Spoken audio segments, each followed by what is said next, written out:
Qui-Gon Jinn walked alongside Dooku through the corridors of Coruscant, silent and determined.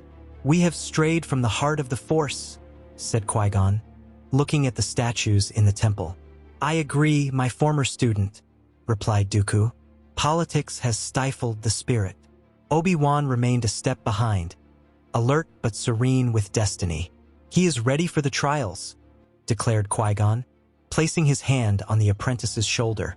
"Ready, he is," echoed Yoda, emerging from the shadows. "But beyond this temple, answers he will seek." In the council, Dooku raised his head with aristocratic firmness. "Gentlemen, I leave the order.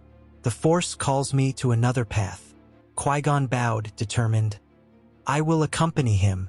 I will serve the Force, not decrees." "Serious choices these are," said Yoda, eyes closed, attentive to the flow. "Do you trust the boy to pass?" asked Mace Windu, staring at Obi-Wan. "I trust him," said Qui-Gon. "He has learned more than techniques. He has learned to listen." Dooku left Coruscant for Sereno, resuming his ancestral title and duties. The old house opened up like a marble hall with large windows. "To rule is to serve," said Dooku, "and I will be a count who listens to the Force." Qui-Gon accompanied him, not as a courtier, but as a spiritual beacon. In the hall, nobles and scholars listened to speeches about self-determination. "Autonomy without compassion is tyranny," Qui-Gon pointed out, and the echo lingered. The Confederacy of Independent Systems took shape with Sereno as its capital. It was not born of war, but of philosophical disagreement with the Senate. "If the Republic has forgotten the people, let us remember them," said Dooku, raising his flag. Qui-Gon insisted on peaceful mediation and humanitarian corridors. "Without justice, no separation is fair," he repeated in meetings with delegates. The Force seemed to approve, whispering balance between ambition and service. Palpatine, the affable chancellor, approached with compliments and discreet promises. "Count Dooku, Sereno inspires," he said with a calculated smile. Qui-Gon narrowed his eyes and whispered, "Something dark surrounds this man." "Caution, my friend," replied Dooku, still courteous, "but I will heed your advice." On a balcony, the wind brought an omen, and bells tolled in the distance. "It is not the wind," said Qui-Gon. "It is the Force calling for vigilance." Obi-Wan respectfully bid farewell to his former master, already looking ahead to his trials. "I trust you," said Qui-Gon, squeezing his forearm with pride. "I will honor your teachings," replied Obi-Wan, bowing with genuine affection. Yoda watched silently, sensing threads of divergent possibilities. "Roads fork, many," murmured Yoda. "Choices, what we are make us." And the galaxy breathed, unaware that the map had changed course. Qui-Gon adapted to life as a wandering advisor on Sereno. He visited smaller systems, resolving disputes with quiet wisdom. "Listen to each other," he would say. "The Force speaks in the space between voices." The peasants began to bless the stranger's gray cloak. Dooku saw in his former student the balance that the Order had lost. "You guide me again," he confessed on a night of immense stars. Debates in the hall showed doubts about the separatist path. Dooku demanded ethical restraints on weapons and contracts. "Without principles, our Confederacy falls into the same abyss," he declared firmly. Qui-Gon studied navigation charts and humanitarian routes. "I will take medicine where the Republic sends tariffs," he said, smiling slightly. And so, Sereno became a hub of diplomacy and relief. Then came a distant call, a warm disturbance in the desert. "A relief ship has failed near Tatooine," a messenger reported. Qui-Gon raised his head, feeling an ancient chord vibrate.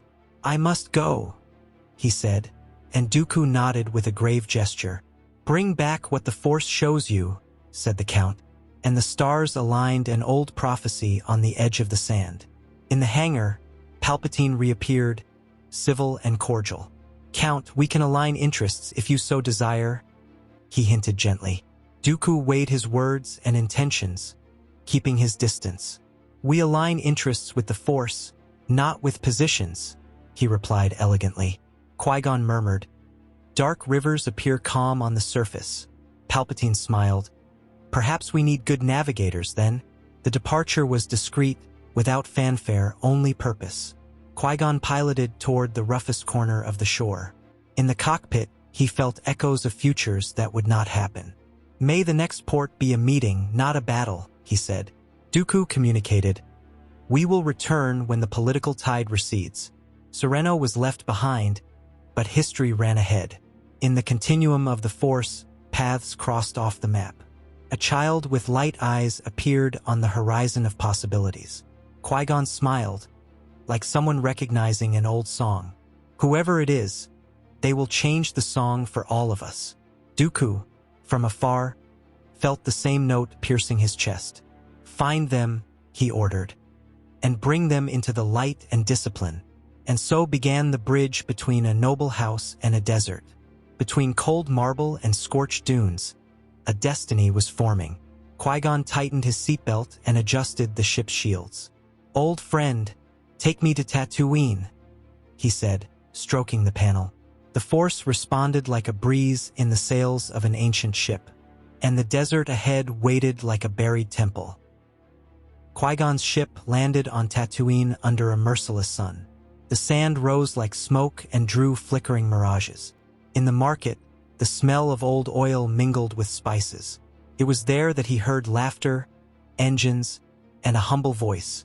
Can I help with the generator? Said a boy with lively curiosity. What's your name? Asked Qui-Gon. Anakin, he replied, his eyes sparkling. Qui-Gon felt the Force sing louder than the wind. You fix, you learn, you listen, he told the boy. Anakin smiled, showing a quick glance, attentive to everything. Dooku, via hologram, listened silently, absorbing every detail. Bring him to me, said the Count, but with respect to his mother. Without her, he won't grow up straight, replied Qui-Gon, convinced. With Watto, negotiations were as tough as the midday sun. Qui-Gon did not give in, firm as a rock under the tide. I will not buy a miracle. I will buy freedom, he told the merchant. Watto laughed, but counted credits, eyes suspicious, wings nervous. Dooku authorized the funds, demanding impeccable legal records. Let nothing tarnish the boy's history, he determined with cold fairness. Shmi received the news with trembling hands and a restrained smile. He is made for something greater, she said, looking at Anakin. Qui-Gon nodded. Greater and yet still a son. Lady Shmi, Dooku said into the communicator. Your dignity will be honored. Thank you, she replied, moved but steadfast in her decision. We're going to Sereno, Qui-Gon added, where the Force has a school. The farewell to Tatooine was not one of regret, but of passage. Anakin ran through the hangar, touching the hulls of ships with delight. Shmi kept a small box of simple mementos. We will return, promised Qui-Gon.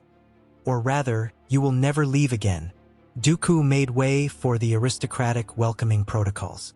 Sereno prepared rooms, books, and gardens for a new beginning.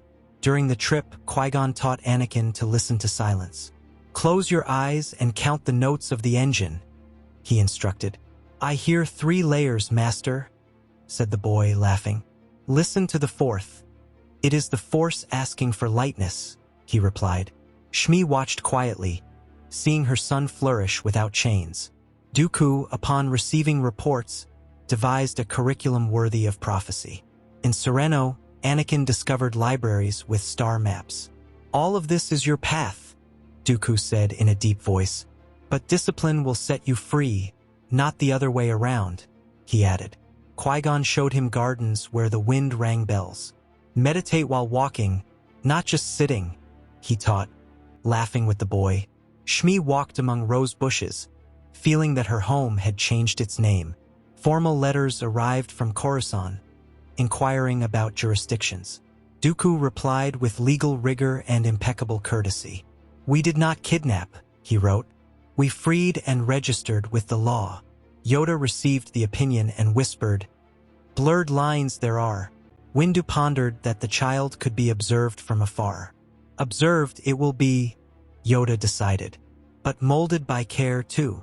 In the hall, Qui-Gon told Anakin stories of explorers. Some maps lie. The inner compass does not, he explained. Dooku offered fencing exercises that were dance and logic. Anticipate, do not react, he corrected, adjusting the boy's guard. Anakin learned to breathe between blows, light as dust. Shmi laughed when he described the sound of the blade as music. One night, Qui-Gon spoke softly, looking at the stars. "Are you the chosen one?" he asked. Not the boy, but the Force. Anakin approached. "Chosen for what, Master?" "Chosen of himself first," replied Qui-Gon, blinking. Dooku arrived with 2 training helmets and a challenge. "Chosen to improve today, more than yesterday," he said, handing one of them over. Messengers from poor systems came to ask for arbitration and protection. Dooku sent aid missions, not crusades. Qui-Gon led the trips with the boy behind the scenes. "Seeing pain teaches, but healing teaches better," he would say upon returning. Shmi organized food storage, weaving networks of sharing. Anakin felt that power and kindness could walk together. Before bed, Qui-Gon taught a technique of deep listening. Listen to the Force in the pauses between the heart and the sky.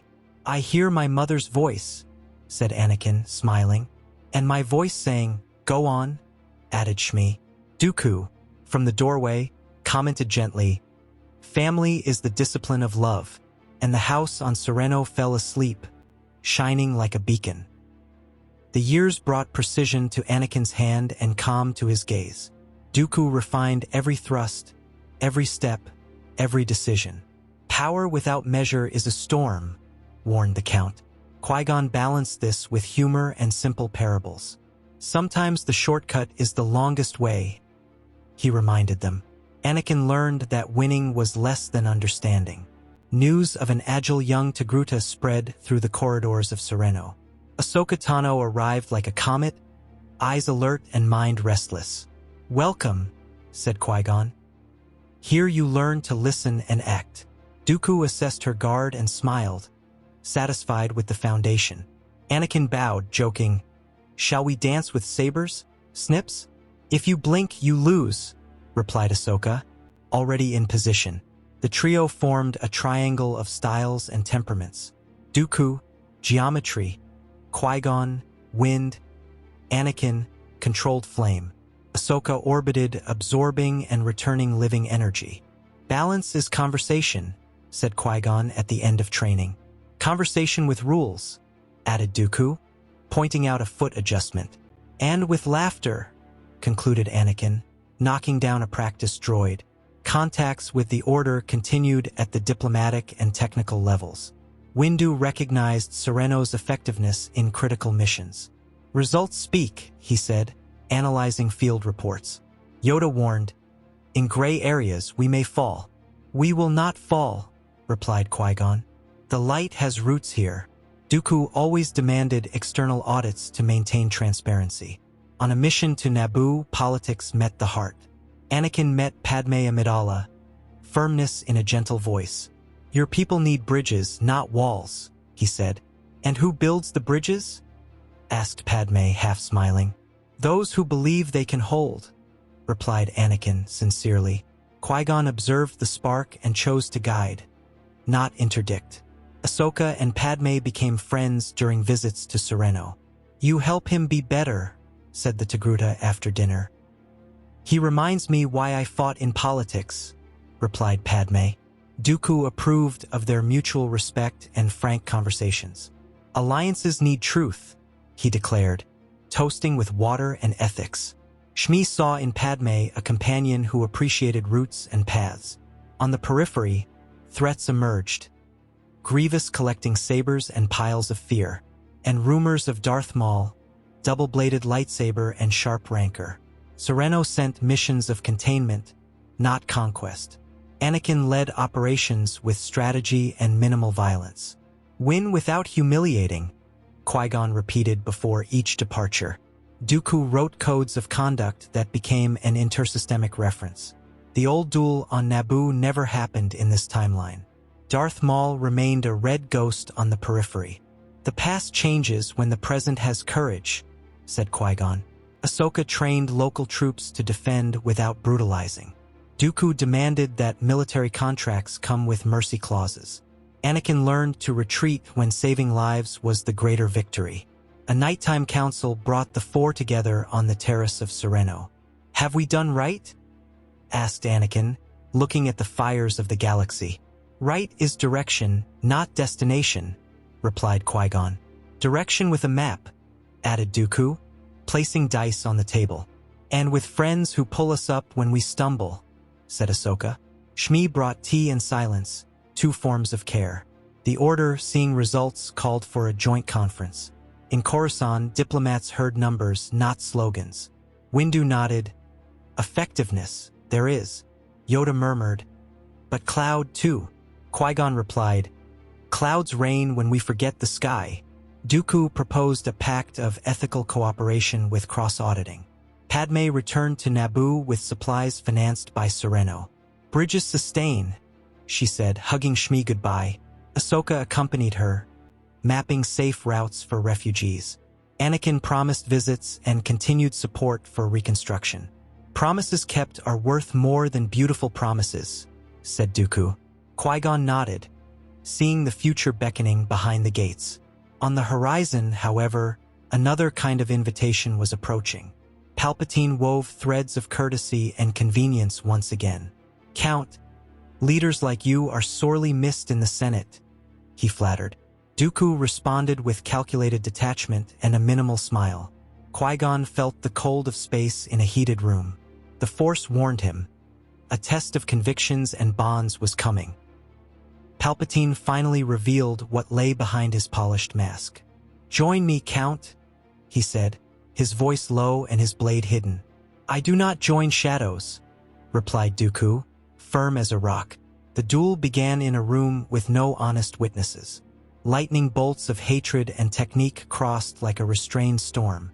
Dooku fell, dignified but wounded by an ancient lie. Qui-Gon, Anakin, and Ahsoka received the news like shrapnel in their chests. "He refused the darkness," said Qui-Gon, his eyes moist and alert. "Then he was killed by it," replied Anakin, clenching his fists. Ahsoka placed her hand on her friend's shoulder. Silent. "We will find the thread that pulls this web," Qui-Gon promised. Shmi lit candles, turning pain into a vow of lucidity. Visions assailed Anakin. A cold throne and screams. "I see an empire," he murmured. "I see chains on every star." Qui-Gon heard and pieced together what he already feared. "The Chancellor. There is the smell of the underground in him," he said. They took the matter to the council in Coruscant, asking for prudence. Yoda spoke. "Proof bring. Judge by fog we must not." Windu remained stern, demanding verifiable facts. "Bring data, not omens," he said, without hostility, but firmly. Qui-Gon nodded, understanding the demands of the law. "We will return with light sufficient to blind the decoy," he promised. Anakin growled softly. "Meanwhile, he moves." "Let us move faster," said Ahsoka, already checking routes. Then the trap. Padme was kidnapped by unknown hands. A message cut through the air like a blade. A meeting was set. "He wants you, Anakin," Qui-Gon warned, adjusting his belt. "Then he'll have me, but he won't have the galaxy," replied the young man. Ahsoka checked the controls, eyes focused. "We're not going alone. We're going together," she concluded, and the ship took off. In the dark hall, Darth Maul and General Grievous waited. And, descending the stairs like a snake, Darth Sidious revealed himself. "You have come as I predicted," said the Sith, a plaster smile on his face. "Let her go," demanded Anakin, feeling the Force like a stormy sea. Qui-Gon bowed his head. "Prophecies change when love acts." Ahsoka advanced toward Grievous. "Shall we dance, old tin?" The duels lit up the night with sparks of destiny. Ahsoka spun, cutting mechanical arms with fierce grace. Grievous retreated, spitting smoke and promises of hatred. Maul whirled like a dervish, his double-bladed lightsaber singing vengeance. Qui-Gon responded with steps of wind and patient steel. Anakin advanced on Sidious, bare hands against purple lightning. Anakin advanced on Sidious with the fury of thunder, but his movements were not uncontrolled. Every step, every turn of the saber, showed the balance he had achieved over the years alongside Qui-Gon and Dooku. The Chancellor threw lightning bolts with both hands, trying to bend the young man's will, but Anakin, steadfast, absorbed them and redirected them with the Force, transforming the energy into a shield and momentum. With each attack from Sidious, he responded with precision and speed, until, in a powerful leap, he crossed the hall in an arc and fell upon the Sith, disarming him with a side blow that knocked his blade away. The disguise, tricks, and manipulations crumbled before the clarity of the Force, and Anakin, without hesitation, swung the blue saber in a clean motion, cutting off Sidious's head, putting an end to the shadow that threatened the galaxy. "Give up," Qui-Gon said to Maul, keeping his guard fluid. "Not today," growled the Zabrak, his eyes like burning embers. Maul broke the rhythm, attacking low, treacherous, and fast. The red blade pierced Qui-Gon's flank. "No!" Ahsoka shouted, finishing Grievous with a clean blow. Anakin felt the universe contract into a single point. Still gasping for breath, Anakin turned his eyes to Maul, who advanced bloodthirstily after wounding Qui-Gon. The Zabrak attacked with his double-bladed lightsaber in fierce and savage blows, each thrust laden with hatred and resentment. Anakin, however, was no longer the same impetuous young man from Tatooine. He read his enemy's movements as if the Force whispered each step to him in advance. He blocked the first red arc, deflected the second, and, taking advantage of Maul's imbalance, launched a wave of the Force that made him stagger. In the blink of an eye, he advanced with almost superhuman speed, cutting off both his fists before he could recover. Maul's saber fell to the ground, and then, with a precise blow, Anakin split the Sith's body in two, ending once and for all the threat that tormented the galaxy at Sidious' command. Anakin landed beside his master, trembling for the first time. "Please stay," he said, holding Qui-Gon gently. "Stay as long as the Force asks," Qui-Gon whispered, smiling slightly. Ahsoka looked at her friend. "He needs us, and we need him. Take him home," Anakin ordered, looking for Padme. "I'm fine," Padme said firmly, embracing the three with her voice. The rescue turned into a silent procession back to Sereno. Dooku was mourned as a statesman and master with full honors. Qui-Gon healed slowly, keeping his scar as a useful reminder. "Pain teaches what pride does not," he commented, already on his feet. Anakin walked in the courtyard, talking to stars that seemed to listen. Ahsoka noted new routes, determined to keep bridges open. In the council, the news came in dense waves. "Sidious, dead he was," said Yoda with regret and relief. "And you did not wait for us?" Windu pointed out seriously. "Waiting would have cost lives," Anakin replied without raising his voice. Qui-Gon added, "The law is good when it protects the living." Yoda concluded, "Balance they seek. Continue seeking, you must." Padme sent reports to Naboo, calling for elections and reforms. Sereno offered technical assistance to clean up war debris. Windu supervised the audit, ensuring post-battle fairness.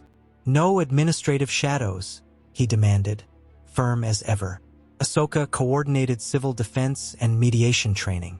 Qui-Gon and Anakin put their sabers back where they belonged, in their sheaths. Peace did not come like a trumpet, but like shared bread. Padme and Shmi organized community kitchens in the outer neighborhoods. Ahsoka taught children to run without fear of metallic footsteps. Qui-Gon resumed outdoor classes under complacent trees.